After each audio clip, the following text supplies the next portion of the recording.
really need more tax the rich class warfare from President Obama in the name of creating jobs? Do we really need this? Let's talk about it, because I'm not too happy with this jobs plan. We have House members Peter Welch, he's our Democrat from Vermont, and Peter Roskam, Republican from Illinois. Mr. Roskam is the House Chief Deputy Whip. Gentlemen, thank you very much. Peter Welch, old friend, I got to go to you. I don't understand this. Let me get this right. You're going to lower tax rates on payrolls, but at the same time, you're going to raise tax rates on successful upper-end business owners and businesses themselves. How in the world can this be a job creator? I don't get it, Peter. It doesn't make any intuitive sense. Well, you know, the specifics of the president's proposal are up for grabs. Peter and I maybe could work on something, but my view, number one, jobs is the big issue. Number two, if we clean up the tax code and get rid of some things like the ethanol tax, $6 billion, that kind of thing, clean it up, it's not really productive, that's a way to raise some money. And finally, I'd actually like to see more of an investment orientation on the jobs bill. Like, I'd much prefer more infrastructure where you're actually investing for the future, as opposed to the payroll tax, which is about consumption.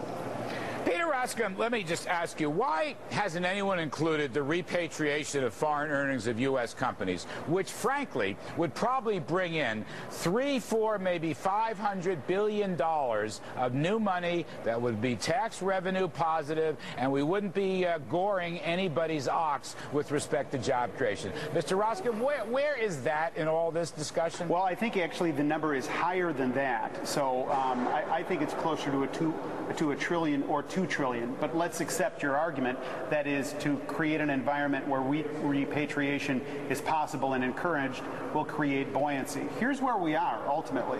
Dave Camp is the chairman of the Ways and Means Committee, who has laid out a whole, just an incredible schedule that the Ways and Means Committee has been meeting on, and we have heard time and again from job creators, to your point, that if you create that environment where companies can bring their money back and they're not penalized as a result, they're going to be building research and development facilities in the United States, as opposed to being penalized and saying, as we accumulate these profits, we're going to keep them offshore. So repatriation is a real opportunity to frame the debate, and particularly as the U.S. is taking on this whole idea of trying to ultimately lower the corporate tax rate to make us one of the more competitive tax environments in the world. It's all about competitiveness right now. I mean, Peter Welch, look, $405 billion of tax hikes on the upper end. A lot of these people are business owners, by removing or reducing their deductions. $60 billion, $62 billion on business.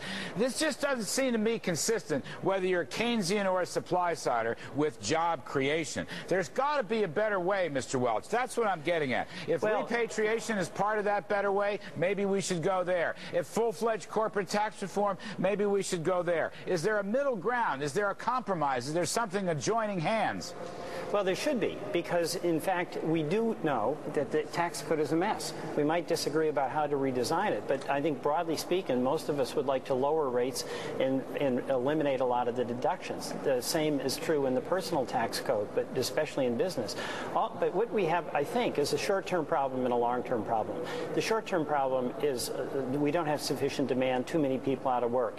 Ideas that might work, like Mr. Branson just said, you do some job sharing. We have in Vermont, for instance, unemployment, where companies are allowed to get a portion of the unemployment if they reduce hours to keep people on the payroll. So there's some practical, less expensive things that we could do. Well, let me ask Congressman Roskam, are you going to carve up the president's proposal, deal with the spending pieces, with the payroll tax cut pieces, and with other Republican alternatives to the tax hikes? Can you do this piecemeal, sir? Well, what House Republicans are really interested in doing is trying to find some sort of common ground with the White House. The common ground right now is the free trade agreements, and we are waiting for President Obama to send up Korea and Panama and Colombia. Let's move them and let's open those markets up. That's an area where we wholeheartedly agree with President Obama. Let's move forward. But when the president proposes that we increase spending in a fashion that I would argue isn't necessarily responsible responsible, or that we move to raise taxes over $400 billion in a 10-year cycle. There's just no common ground there. And I think ultimately, look, the president created an urgency in the speech, said pass this now, but it's important to recognize that the White House can change the dynamic on regulations immediately. Okay. I got to get out, gentlemen. Thank you, House members Peter Welch and Peter Roskam.